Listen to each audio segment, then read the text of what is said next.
Okey, sekarang kita akan buat elemen yang kelima, iaitu selekor S. Okey. Mula-mula kamu kena ambil kedudukan dulu untuk menghadap ke dalam selekor S.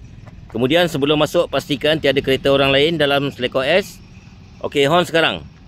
Cikgu nak kamu masuk dan menyusuri selekor S dan berhenti di hujung selekor S. Okey, go. Menyusuri, jaga tayar jangan kena divider dekat dalam ni. Menyusuri perlahan-lahan. Jangan terlalu laju, janganlah terlalu slow sangat.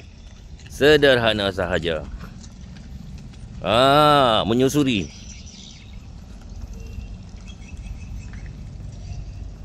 Ya.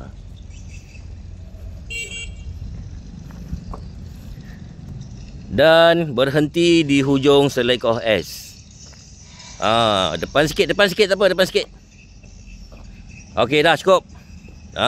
Baru selesai kamu punya kelima-lima elemen. Okey. Baik. Dah.